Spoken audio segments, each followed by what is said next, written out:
मुझे दास बना कर रख लेना भगवान तू अपने चरण। मुझे दास बना कर रख लेना भगवान तू अपने चरणों।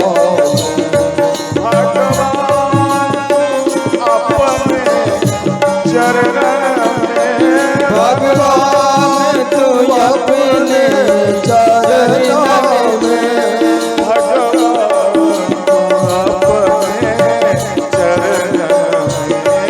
भगवान तू अपने चरणों में। मुझे दास बना कर रख लेना भगवान अपने चरणों में।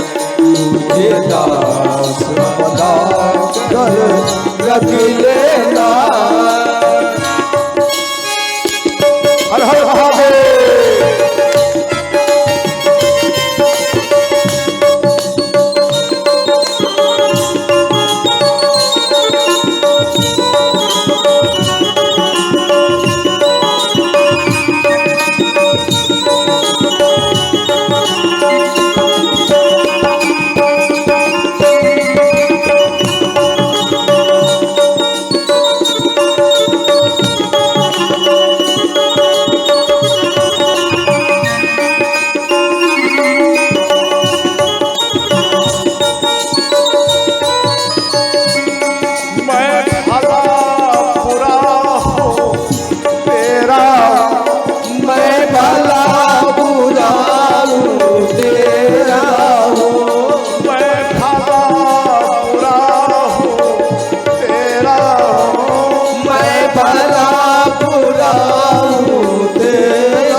भगवान तू अपने चरणों। मुझे दास बना कर रख लेना।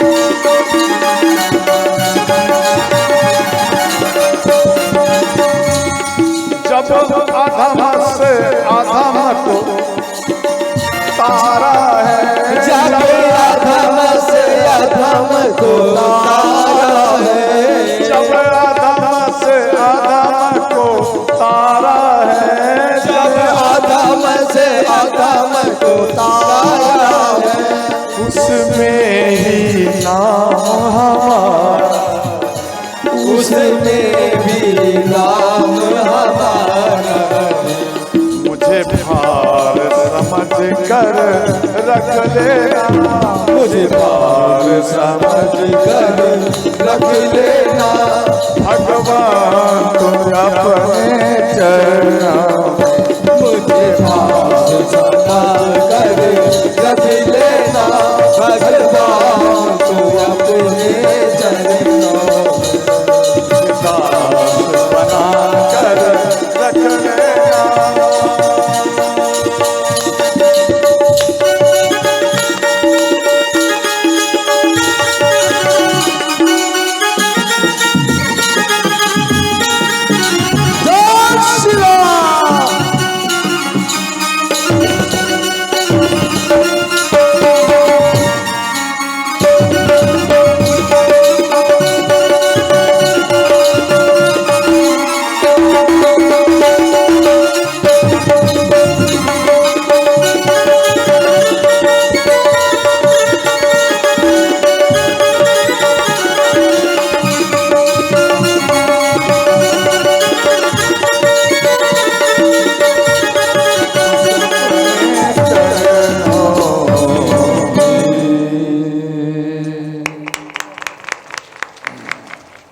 ध्यान इधर मां तारका के सीने में बाण लगे।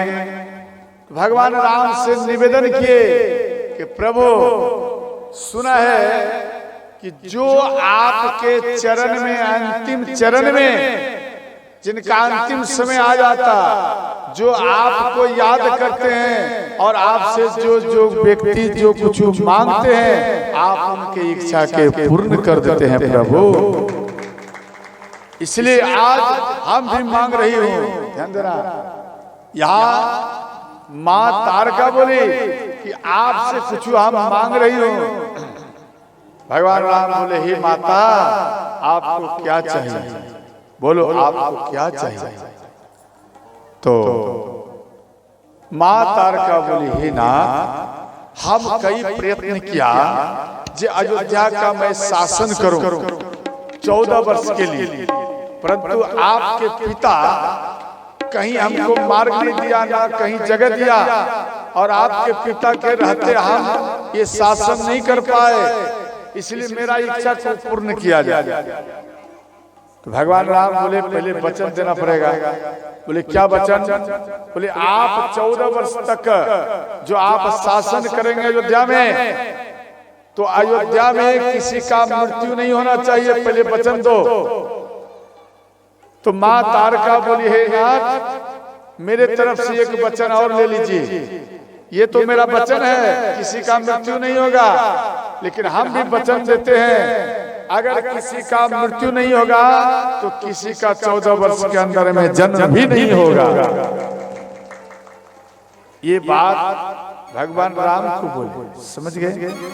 और अंत में राम राम करते देवी तारका प्राण को छोड़, समझ गए? भगवान विराट स्वरूप विश्वकर्मा भगवान को श्री भगवान राम याद किए और विश्वकर्मा भगवान आए और भगवान राम बोले प्रभु आप माता तारका के शरीर के हड्डी में से आप 2 चरण पादुका बनाइए, समझ गए? आप चरण पादुका बनाइए और जब हम चित्रकूट में जाएंगे ये चरण पादुका आप हमको देना। देखो ये प्रथम कल्प की कथा है श्रोता, समझ गए? तो प्रथम कल्प में जब भगवान राम चित्रकूट में आए तो विश्वकर्मा भगवान वो चरण पादुका तारका के शरीर के हड्डी से बने हुए वो चरण पादुका भगवान राम को अर्पण किए। श्रोता जब उनको समर्पण किए तो भगवान राम अपने पास में लिए और भरत जी आए, वो चरण पादुका मांगकर नंदीग्राम में गए, समझ गए? और यहाँ ध्यान देना, और दूसरे कल्प की कथा इधर जितना कल्प हुआ जब भगवान राम बन जाते थे तो माँ के कई चरण पादुका जो भरत जी कपड़े में लपेट कर पूजा क्या करते थे, रखते थे, वह चरण पादुका माँ के कई उठाकर राम को देती थी और बेटा इन चरण पादुका को आप ले जाइए और वन में आप राज्य करिए, ये मेरा आशीर्वाद। और फिर भरत जी वो चरण पादुका को ले आया, क्यों कि चरण पादुका को लाऊंगा तभी भैया राम वन से आएंगे, वरना वन में ही पूरा जिंदगी व्यतीत कर देंगे, समझ गए? इसी कारण से अब इधर धूलि खत्म हुआ और अंत में भगवान राम श्री लक्ष्मण जी गुरु विश्वामित्र के आश्रम में आए और कहने लगे गुरु जी आप यज्ञ प्रारंभ करिए, आप यज्ञ को प्रारंभ करिए और हम आपके यज्ञ की रक्षा करते हैं।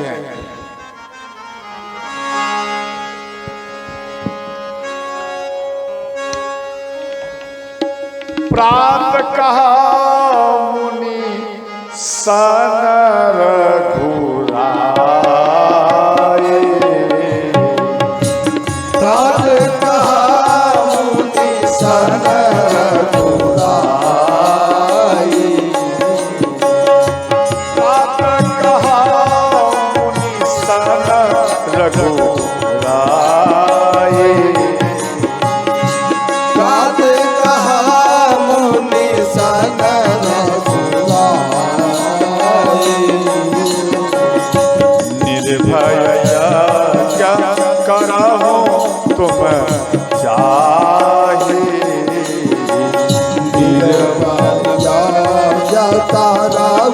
होम जाए होम करन लागे मुनि झारी होम करन लागे मुनि झारी आप रहे मठ की रखवारी आप रहे मठ की रखवारी श्री राम जय राम जय जय राम श्री राम जय राम जय जय श्री राम जय राम जय जय राम श्री राम जय राम जय जय राम हर हर महादेव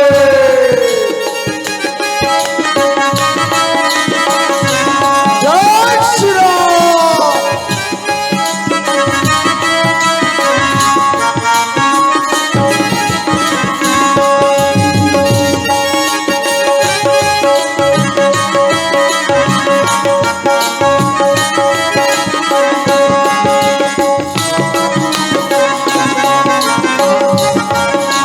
जय श्री राम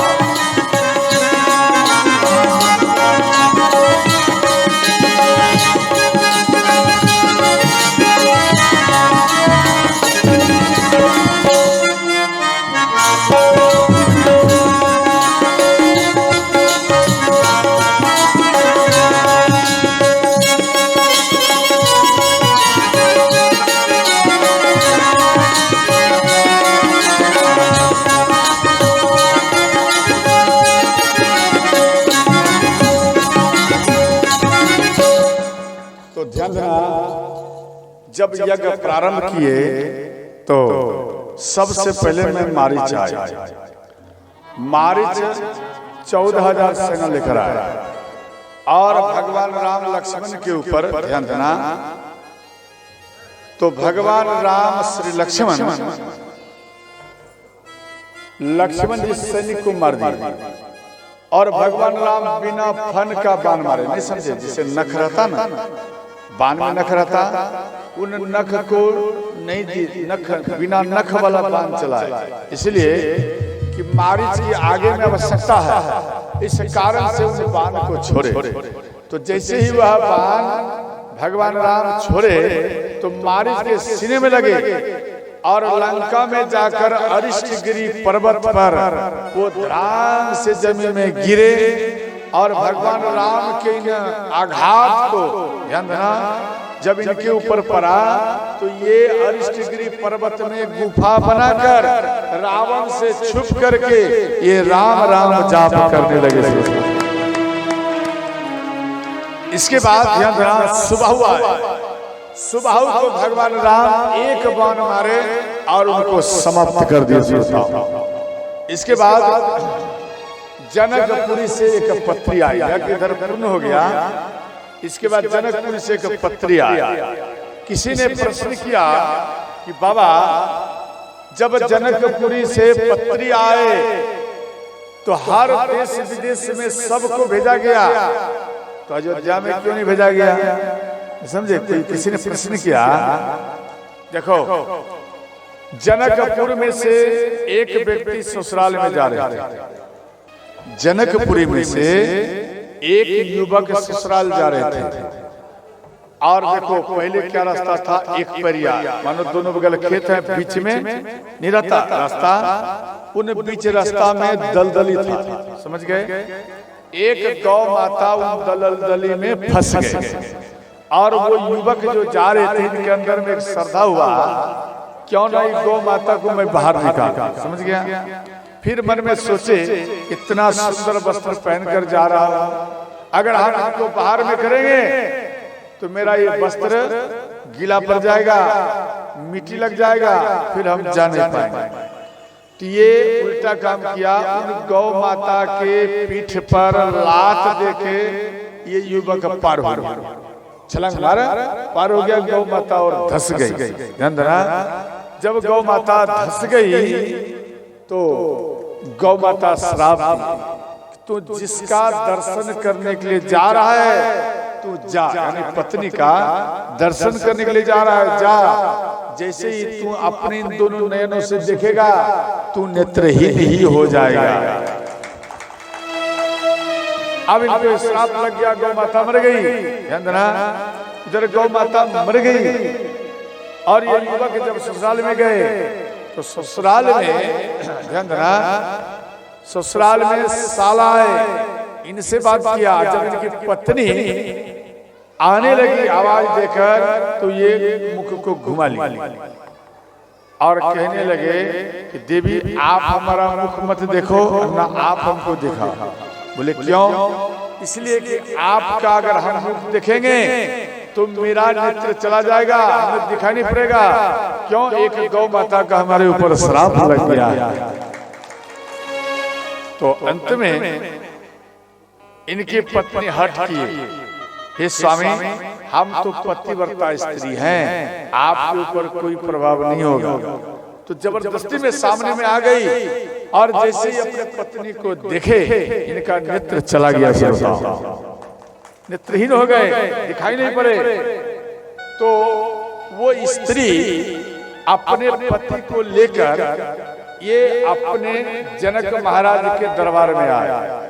जनक महाराज के दरबार में सारा बात को बताया। जनक महाराज, ध्यान देना, वहां में हजारों की संख्या में संत है, इनका डिस्कस हुआ जिनका नेत्र वापस कैसे आए। तो यहाँ में विचार किया, अंत में एक निष्कर्ष निकला, जे कोई माता मानो पतिव्रता स्त्री है, कोई अगर वो पतिव्रता स्त्री है, वो अगर चालन समझते, चालन जो आटा नहीं चालती उसको चालन कहा जाता, वो चालन में जल भर करके गंगा में जल भर करके और इन राजसभाओं में आएगी और उसमें जल जो है वो जल जब इनके नयन में छिटेंगे तो इनका नयन पुनः वापस आ जाएगा।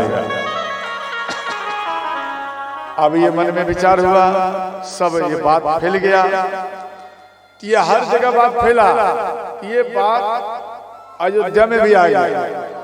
अयोध्या में आए तो माँ कौशल्या मन में सोची कि हम जाएंगे और जाकर के हम कथा ये कार्य हम करेंगे। तो माँ कौशल्या तैयार हो रही थी, ये बात दासी जान गई। दासी बोली माता आप कहाँ जा रहे हैं? बोले हम जनकपुर में जा रहे हैं। बोले माता आप जनकपुर किस लिए? तो सारा बात बताए। तो दासी बोली माँ ये छोटा मोटा काम, अरे हम आपकी दासी है, ये छोटा मोटा काम के लिए आप जनकपुर जाएंगे? आप मत जाइए, हम ये कार्य खेल खेल में ही माता हम कर लेंगे। ध्यान देना, माँ कौशल्या की दासी वो जनकपुरी में आए, समझ गए? और जनकपुरी में आकर बोले हे राजन, माँ कौशल्या के हम दासी हैं और ये कार्य हम करेंगे। तो वो कार्य करने के लिए, ध्यान देना, वो दासी चालन लेकर गंगा में जाकर डुबाए। ओम पति परमेश्वर है, समझ गए? इस मंत्र का जाप किए और जैसे ही गंगा में डुबाए और चालन को ऊपर किए तो पानी गिरता नहीं था। तो पानी जैसे लगा कि चालन नहीं, ये कोई कटोरा या बट्टा ही है, वो फेंक हो गया नीचे, समझे? वो फेंक हो गया, पानी नहीं गिरा और सभा में आ गई। सभा में आकर के ओम पति परमेश्वराय नमः इस मंत्र का जाप कर उन युवक के नयन में छिटा और उनका नयन यानी उनके नयन में दिखाई पड़ने लगा। उनका नेत्र वापस आ गया, ज्योति वापस आ गया।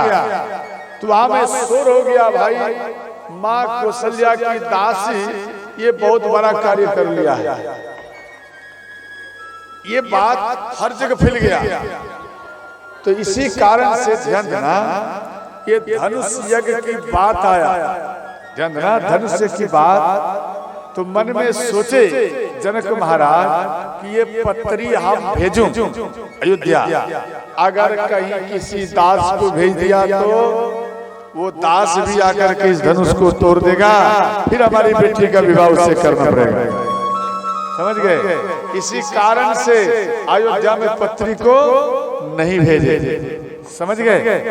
तो ध्यान देना, इधर श्री भगवान राम गुरु जी के साथ में गंगा किनारे में आए।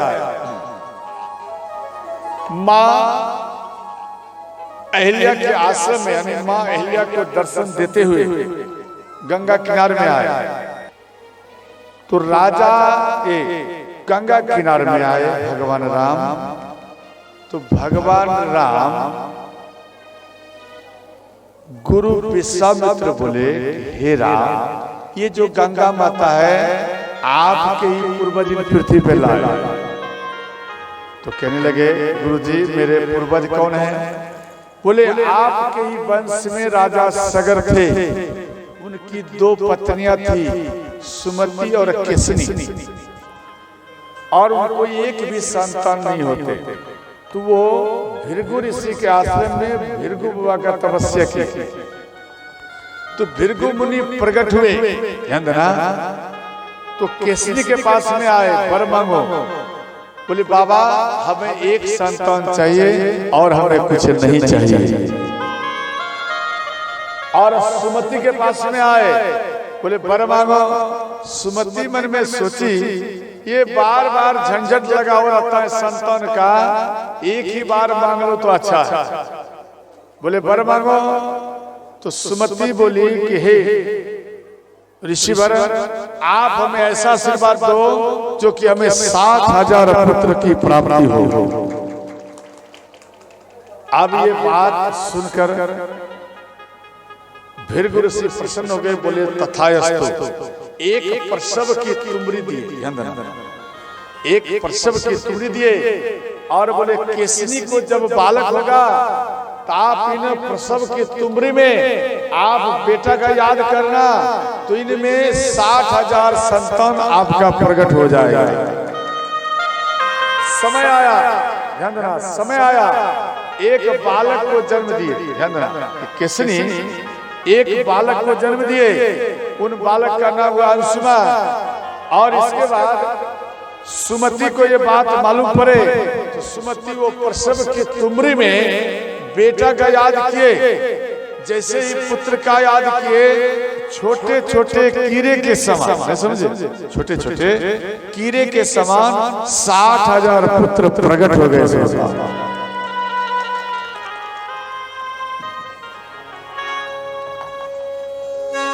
सुमति प्रसव एक तुम बरी सोई, सुमति प्रसव एक तुम बरी सोई, सुमति प्रसव एक तुम बरी सोई, सुमति प्रसव एक तुम बरी सोई। ये सुत प्रगट कहे मुनि जोई, भले पर प्रगट कहे मुनि जोई। एक ही कहो एक सुत होना, एक सुत होना, दूसरी 60 सहस गुण लोना, दूसर 60 सहस गुण लोना। श्री राम जय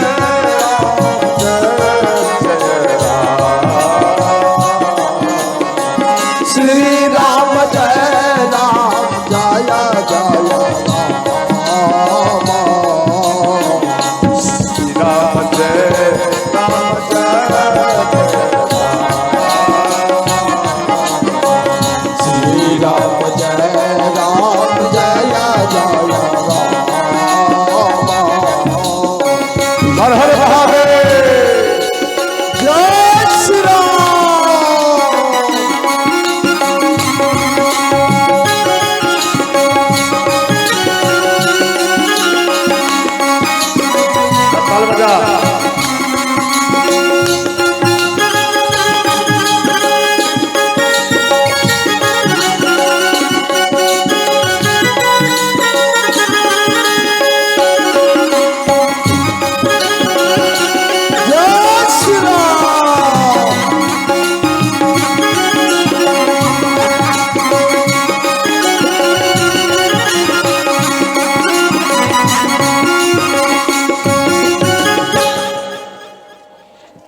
अंत में 60,000 भाई जो हुए ये सब धीरे धीरे बड़े हुए।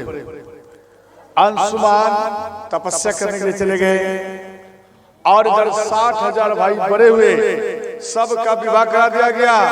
ये 60,000 भाई सबसे ज्यादा दुष्ट थे, समाज को बहुत कष्ट दिया करते थे।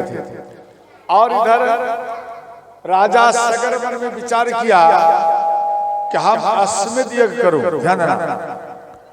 तो अश्वमेध यज्ञ ठाने तो उसमें घोड़ा छोड़ा जाता, अश्व माने घोड़ा, समझ गए? अश्वमेध यज्ञ तभी कहा जाता है। घोड़ा को छोड़ा गया, वो घोड़ा के पीछे में सैनिक गए, रात हो गया, एक पेड़ में उन्होंने घोड़ा को बांध दिया और सैनिक सब सो गए। इधर इंद्र भगवान मन में सोचे राजा सगर का ये 100वां यज्ञ है। देखो, जो कोई 100 यज्ञ पूर्ण करते उनको फल की प्राप्ति होता है इंद्र का, समझे? इंद्र का पद भी मिलता है उनको। इसलिए 100 यज्ञ आप भी पूर्ण करेंगे तो आपको भी इंद्र का यानी पुष्ट मिलेगा। तो इंद्र मन में सोचते कि मेरे पुष्ट पर कोई नहीं आवे, इसलिए उनके घोड़ा को चुरा लिया और पताल में जाकर कपिल मुनि के आश्रम में बांध।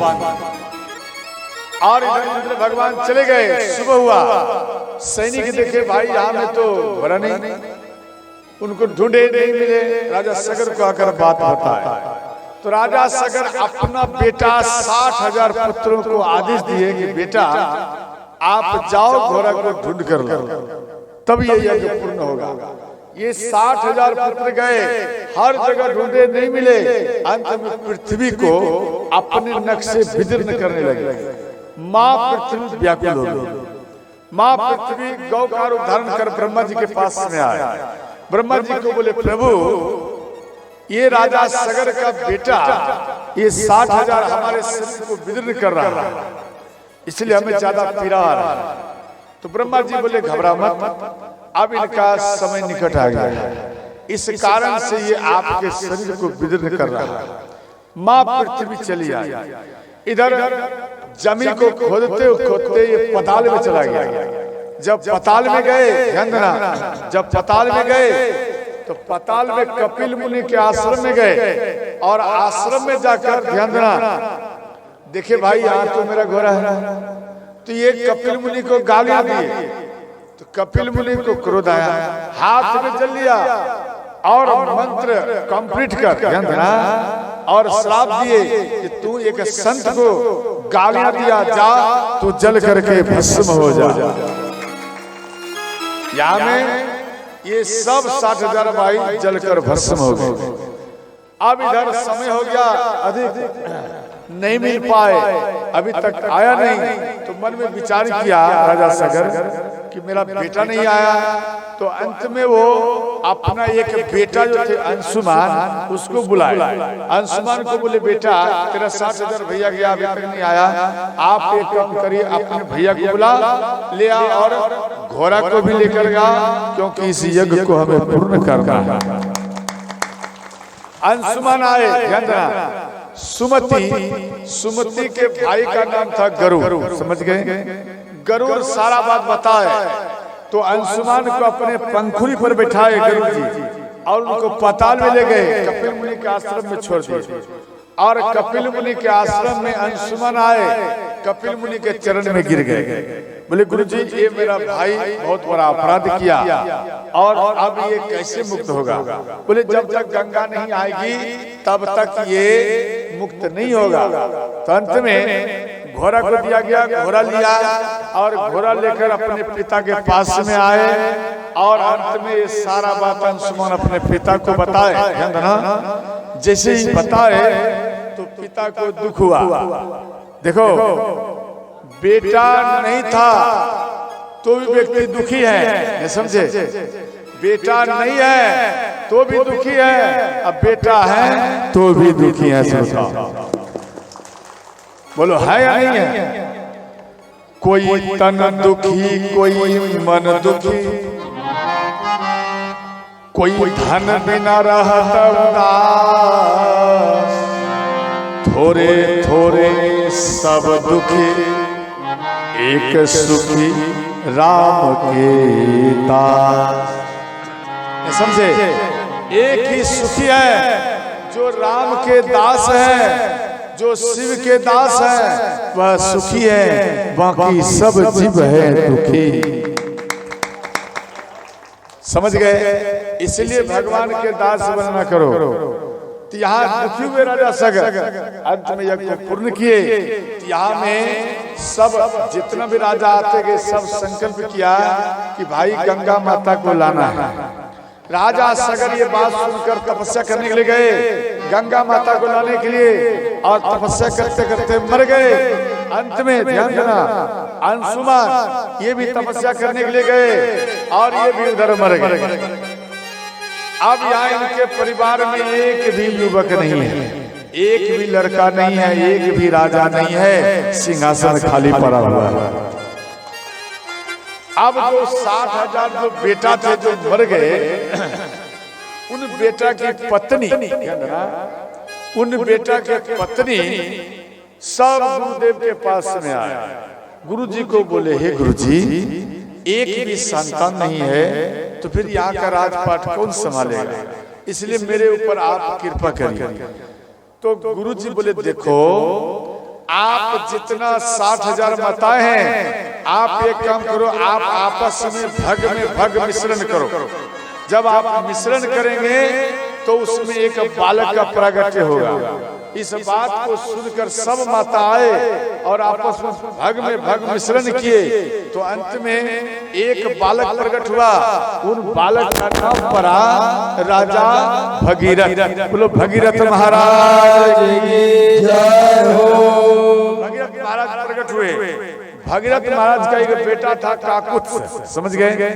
तो काकुत्स अपने यानी महाराज भगीरथ अपना बेटा काकुत्स को जबरदस्ती में राजगद्दी में बिठाए। अब वो राजगद्दी में बैठे, ध्यान देना, तो राजगद्दी में जब बैठे, पहले तो बैठने नहीं चाहे, जबरदस्ती में बिठाए। अच्छा एक बात बताओ मेरी भैया, अभी के टाइम में बेटा को राज पर बैठाती हैं या आप ही को उतार कर वो बैठ जाते हैं? बोलिए, आप बैठाते क्या बेटा को राजा बनाते?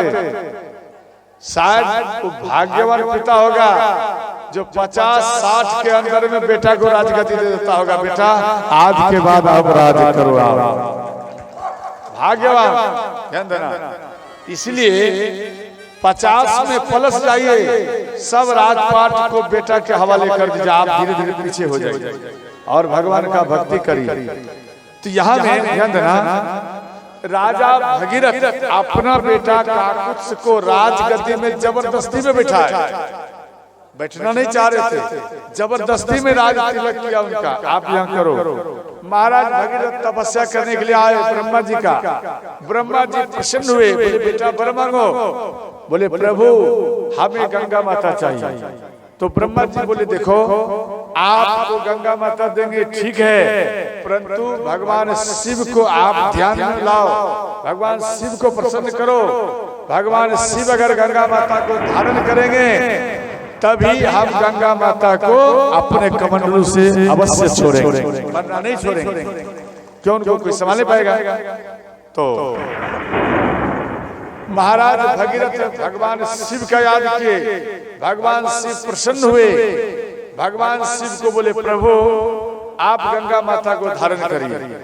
ये बात गंगा माता जान गई। गंगा माता का अंदर में अभिमान आ गया, ध्यान देना। गंगा माता को जब अभिमान आया तो गंगा माता अभिमान क्या, अरे भगवान शिव हमको क्या जाटा में रखेंगे, जब हम ब्रह्मलोक से चलूंगी गर्जन करते हुए तो भगवान शिव को लेकर ही हम पाताल में चली जाऊंगी। इतना अभिमान आ गया। तो ये बात भगवान शिव जान गए, अंतर्यामी भगवान शिव को ये मालूम पड़ गए।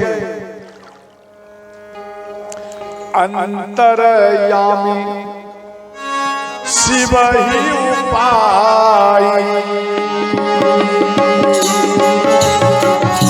निज सिर जाता स्वागम बनाए। राम सिया राम सिया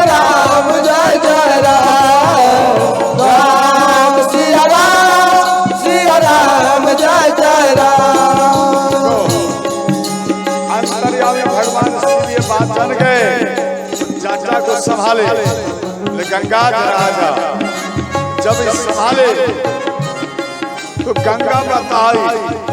1 महीना तक गंगा माता मार्ग ढूंढते रहे कि हम किसी तरह जटा में से पार हो, लेकिन माँ गंगा को कहीं भी मार्ग नहीं मिले। श्रोताओं,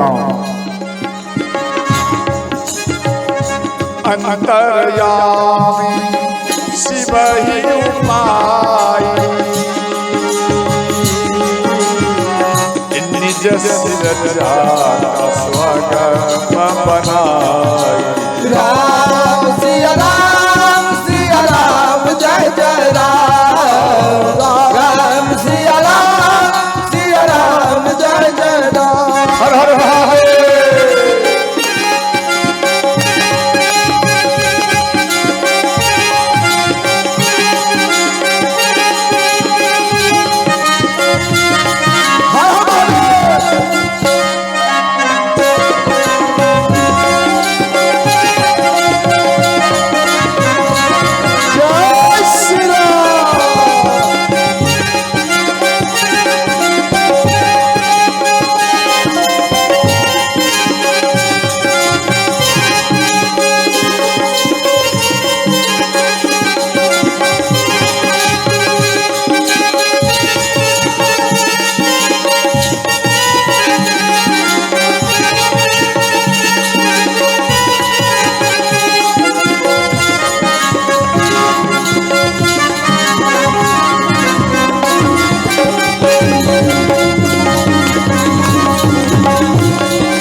अब इधर ध्यान देना, तो श्री माँ गंगा का अभिमान चूर हो गया।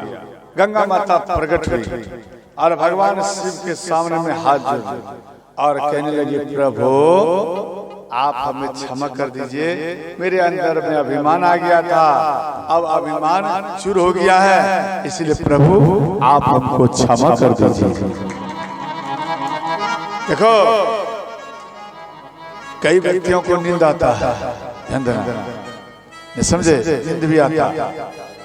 एक बूटी है, बूटी जानते, जड़ी बूटी, औषधि उसको कहा जाता है, और वो औषधि एक बार नयन में लगाएंगे तो 4 घंटा तक, क्या 5 घंटा तक आपको नींद नहीं आ सकता। वो औषधि आप जानते?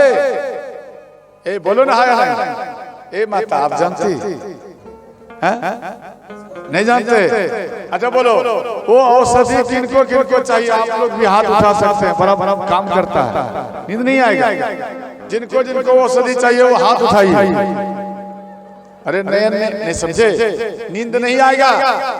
अरे नींद नहीं आएगा, छठ पूजा करो या तीज पर्व करो, रात भर जागना पड़ता। जब वो सुरमा लगा लेंगे, उन औषधि को लगाएंगे, तो रात भर आपको नींद नहीं आएगा, आपका नयन खुला का खुला ही रहेगा। समझ गए? इसलिए हाथ उठा जिनको चाहिए वो सुरमा, हाथ उठा। शर्माती है क्या? नहीं चाहिए तो छोड़ो, तब नहीं बताएंगे। अरे बहुत अच्छा काम करेगा, जागरण में भी करेगा। हाथ उठाइए जिनको जिनको चाहिए, उठाइए, प्रेम से उठा। बोले सतगुरु महाराज की जय हो। सबको चाहिए ना, हाथ को नीचे करो, ध्यान देना। वो ऐसे सबके घर में है। उस सुरमा का नाम है मिर्ची महाराज, ठीक है? हाँ, एक लेते आना, एक एक करके लेते आना, और देखो क्या हुआ। अच्छा, हम समझ गए। आपके अंदर में एक ये भाव आ गया कि बाबा ये तुमको बता दिया तो हम जानते ही थे, और सोचे कुछ और बताएंगे, यही ना? अरे बहुत काम करता है। अच्छा अच्छा, हमें हो रहा है। अच्छा मिर्चा के जिला का बिल। अच्छा अच्छा, लेते आना। अच्छा देखो ध्यान देना मेरी माता, इसलिए नींद अगर आवे तो एक एक सुरमा ले आओ। समझ गया ना, वो मिर्ची महाराज, और एक आध पीस हमको भी देना, हमको भी नींद आता है, हम भी लगा लेंगे, 4 घंटा बैटरी मेरा नैन का चार्ज हो जाएगा। अच्छा, समझ गए? नहीं समझे? इसलिए सोना नहीं है, जो सोता है काथा में वो अजगर बनता है। ध्यान देना, जो काथा में सोते वो अजगर बनते, और दूसरा जो सुलाते हैं वो कौन है मालूम है? वो कुंभकर्ण की पत्नी का नाम था निंद्रा। वो निंद्रा ही उन व्यक्तियों पर सवार हो जाता है। समझ गए? कुंभकर्ण की पत्नी निंद्रा, जब भगवान राम कुंभकर्ण को मार दिए तो निंद्रा को क्रोध आया, भगवान राम के पास में आए, बोले प्रभु आपका जितना भक्त होगा, जो माला जाप करेगा, जो ध्यान करेगा, जो आपका कथा सुनेगा, जो आपका भजन करेगा, हम उनके ऊपर सवार हो जाएंगे। ना उनको हम ध्यान करने देंगे, ना हम जाप करने देंगे, ना उनको कथा सुनने देंगे, हम उनके ऊपर सवार होकर हम उनको सुला देंगे। नहीं समझे? आप देख रहे हैं, ध्यान में आना सबसे पहले आपको नींद आ जाएगा, और ध्यान नहीं करो तो नींद नहीं आएगी। ध्यान में बैठेगी तो नींद आएगा। क्यों? तो निंद्रा। हनुमान जी बोली, ध्यान देना, हनुमान जी बोली, राधे राधे, हनुमान जी बोले कि निंद्रा सावधान, जब आप मानो भक्त के ऊपर सवार हो जाएगी, सो जाएंगे, तो याद रखना हम उसमें बोलेंगे जय श्री राम, तो निंद्रा तेरा जगह भी नहीं मिलेगा, सुई भर तुझे भागना पड़ेगा। समझ गए? इसलिए जयकारा में कभी मत करो, सबसे पहले भागता है ये निंद्रा, भाग जाती है। समझ गए? बोलो कालिका मैया की, क्या बात है ना? ये तो भगीरथो राजा ततो गंगा यस्वनी। इधर राजा भगीरथ को मां गंगा बोली कि आप तेज रथ का व्यवस्था करो, तेज सवारी करो। तो इंद्र भगवान तेज सवारी दी, उसमें भगीरथ महाराज बैठे। भगवान शिव जाटा में से एक केस को मात्र नीचे की, एक पूरा जाटा नहीं खोले, एक केस मात्र में नीचे किए, और उसमें एक बूंद पृथ्वी में गिरे, एक बूंद, ध्यान देना। और ये एक बूंद में 3 धारा निकली, एक धारा आकाश में गई, ध्यान देना, तो मंदाकिनी कहलाई, और एक पताल में गई, प्रभावती कहलाई, और एक धारा महाराज भगीरथ के पीछे में लगी। समझ गए? जो कि आपका इधर है गंगा जी, इधर, हाँ इधर, भूल गए हम किधर से आए। इधर है गंगा जी, ये आपका भागलपुर, पटना, भागलपुर देते हुए, ध्यान देना। और वो भगीरथ महाराज कोहल ऋषि के आश्रम में आया। समझ गए? कोहल ऋषि बहुत बड़ा तपस्वी थे, और इनका बेटा का नाम था अष्टवक्र। ध्यान देना, ये 8 अंगों से टेढ़े मेढ़े थे। समझ गए? इसलिए इसका नाम पड़ा अष्टवक्र। समझ गए? तो कोहल ऋषि उन पर्वत में तपस्या किए, तो उन स्थान का नाम से, कोहल ऋषि के नाम से श्रोताओं ये कहलगा नाम पड़ा है। समझ गए? तो ध्यान देना, इस प्रकार से महाराज भगीरथ ये समुद्र में गए, समुद्र देवी का नाम रखे कि समुद्र प्रकट हुए हे भगीरथ, आज से इस गंगा का नाम होगा भागीरथी गंगा। बोलो भागीरथी गंगा मैया की जय हो। और अंत में ध्यान देना, ये सब कथा भगवान राम सुनाए। समझ गए? ये भगवान राम को सुनाए, भगवान राम सुने, और अंत में तीनों मूर्ति स्नान किए, और गुरु विश्वामित्र राम और लक्ष्मण को लेकर जनकपुरी में आ गए थे। बोलो सच्चे दरबार की जय हो। तो महाराज जनक जी राम को देखे।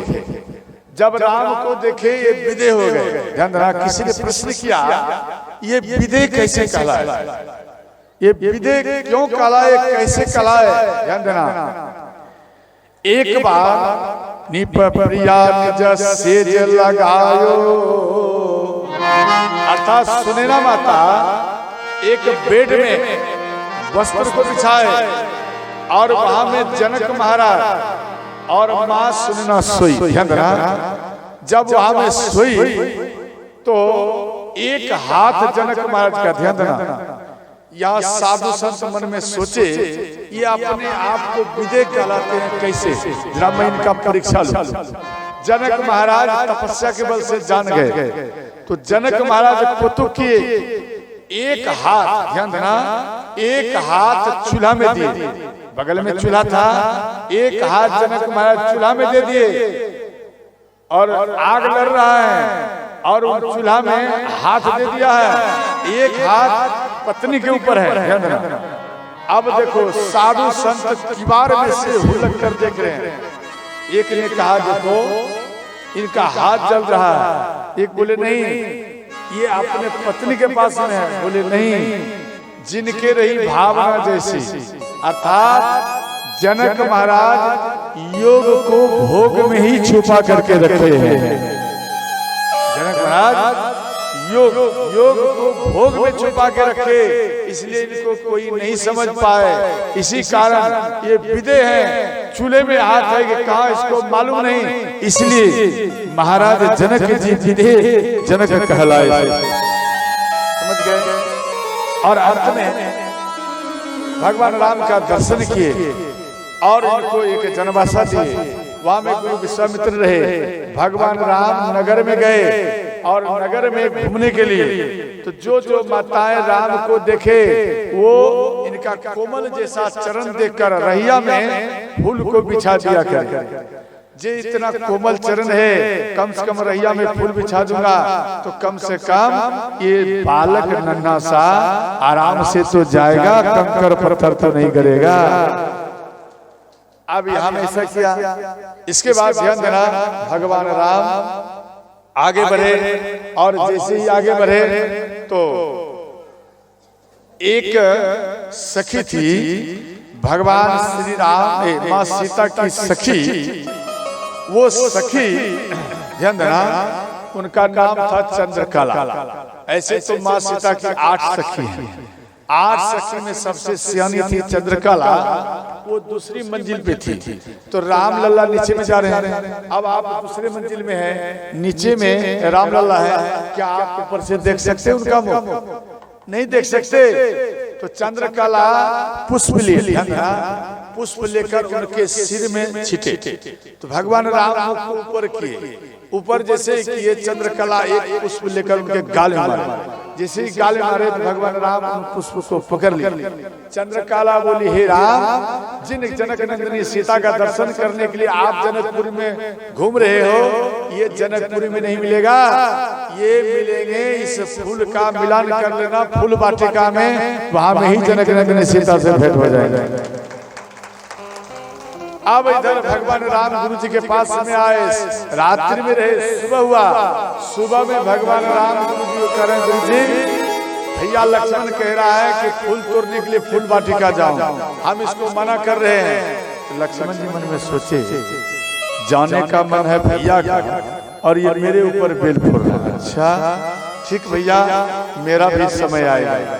इसके बाद ध्यान देना, तो गुरु जी बात को समझ गए, बोले बेटा जाओ। भगवान राम पुष्प वाटिका में जा रहे हैं और उधर ध्यान देना, जैसे ही आगे बढ़े तो वहां पर माली मिले। तो माली वहां पर रोक दिए। ध्यान देना, साधो माली, उन माली का नाम है साधो। तो तो साधो माली उनको रोक दिए, बोले नहीं जा सकते, इसे पुरुष का जाना निषेध है। बोले पुरुष का जाना निषेध है तो कैसे जाऊं? बोले आप नहीं जा सकते, वापस जाओ। तंत्र बोले एक काम करिए, सुंदर जैसा इनका रूप देखकर वो साधो माली का मन पिघल गया और कहने लगे एक काम करो, आप जनक नंदिनी सीता का जयकारा लगाओ, तब आपको हम जने देंगे। भगवान राम हाथ उठाए, जनक नंदिनी सीता की जय हो। जैसे ही हाथ उठाए लक्ष्मण जी बोले भैया नीचे करो, हाथ को नीचे करो। बोले क्या हुआ भैया? अरे हम रघुवंशियों में स्त्रियों का नाम नहीं लेते, हाथ नीचे करो। भगवान राम फिर नीचे कर। इतने में जनक नंदिनी सीता अपने सखियों के साथ में जा रही थी और वो माली उनके ऊपर दृष्टि डाले, सीता के ऊपर। उधर जैसे ही नयन घुमाए, इधर भगवान शिव का याद कर भगवान राम और लक्ष्मण पुष्प वाटिका में प्रवेश कर गए। अब जैसे ही प्रवेश किया, जैसे ही प्रवेश किए तो चंद्रकला जो सखी थी वो चंद्रकला, और उधर माँ सीता गई गिरजा माता का पूजन करने के लिए। गिरजा माता को बोली माँ सीता, हे माता अब मात्र एक दिन शेष रह गया है, अभी तक भगवान हमको दर्शन नहीं दिया है। इधर पूजा कर रही है, वो सखी राम को देखकर सीता माता के पास में आए। अब वहां सखी कहती चंद्रकला किसी से, ध्यान देना मेरी माता, क्या बजाना है बोलो? करताल बजाना है, जोर से बजाना है। अच्छा एक बात बता, डॉक्टर सुई दिया है? सुई बोलो ना, हाँ या नहीं? कभी सुई नहीं लिया? बोलो ना, हाँ या नहीं? सुई लिया? तो एक बात बताइए, जब आपको डॉक्टर सुई देता तो सुई जब आपके शरीर में दिया तो आप दवाई को मिलाते हो या ऐसे छोड़ देते? बोलिए क्या करते? मिलाते हो या ऐसे छोड़ देते? एक काम करो ना, छोड़ देना। क्या हो जाएगा? वो गांठ बन जाएगा।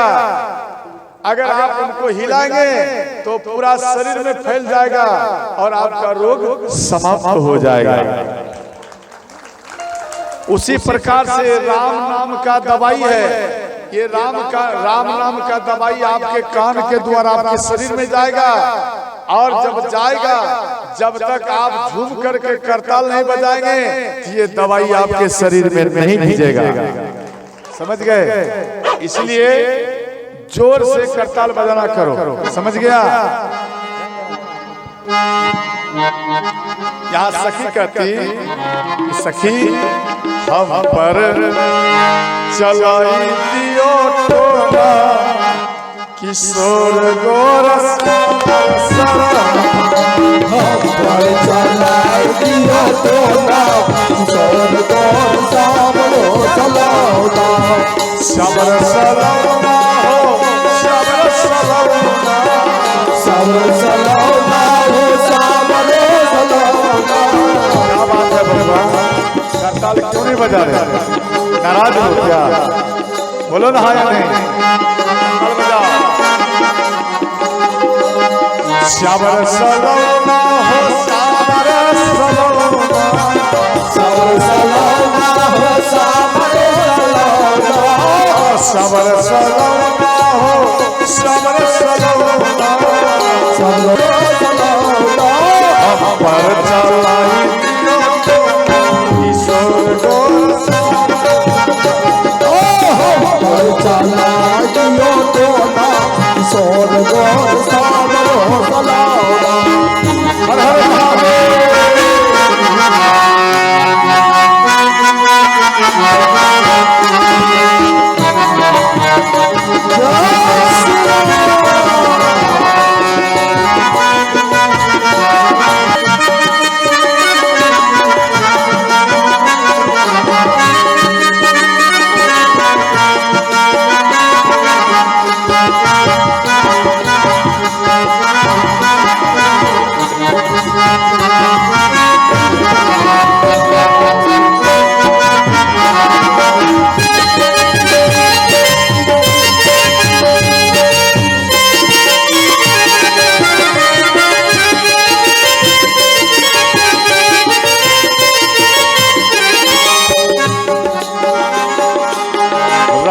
लखन को जनकपुर में देख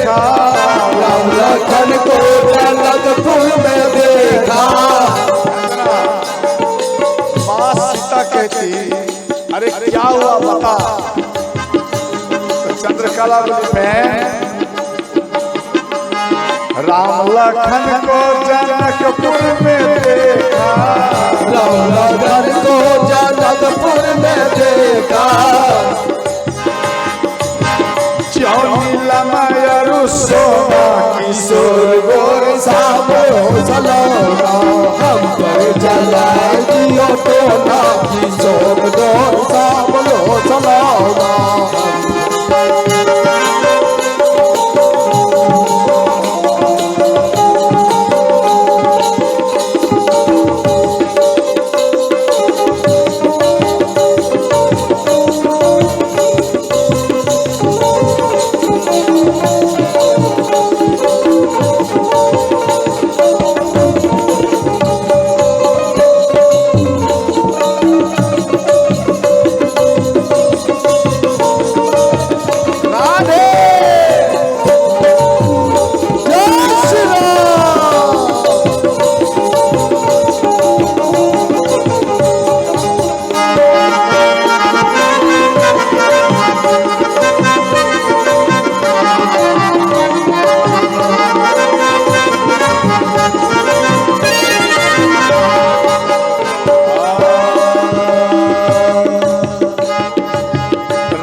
और वही राम लक्ष्मण स्वामी बगिया में देखी। बोले अच्छा राम लखन को फूला बगिया में देखा, राम लखन को फूला बगिया में देखा, राम लखन को फूला बगिया में देखा, राम लखन को फूला बगिया में देखा। हाथ लिए फूला दोनों किशोर गोर, हाथ लिए फूला दोनों किशोर गोर सामो सलौना, हम पर चलाई हम पर चला दियो टोना किशोर गोर सामो सलौना।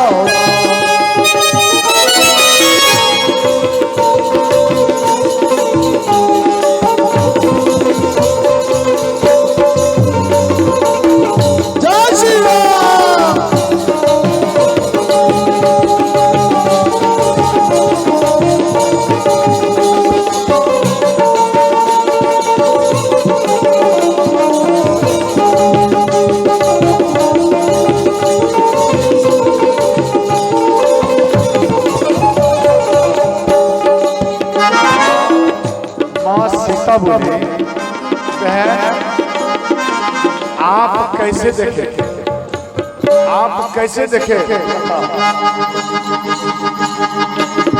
चंद्रकला बोली बहन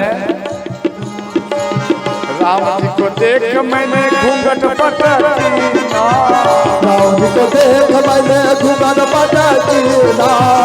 नहीं समझे, माताएं घूंघट लेती ना, ये यहाँ चंद्रकला कर रही है। सीते राम जी को देख मैंने घूंघट पटकी ना, राम जी को देख मैंने घूंघट पटकी ना। तो माँ सीता बोली जब आप घूंघट लेते तो फिर कैसे देखी। जब माताएं घूंघट लेती एक कोना खुला रखा नहीं रखते, घूंघट ले लिया कितना भी तो भी एक कोना खुला रखा। या चंद्रकला कहती खुला रहा एक कोना किशोर खुला रहा यदा कोना किशोर गोर सामो सलौना।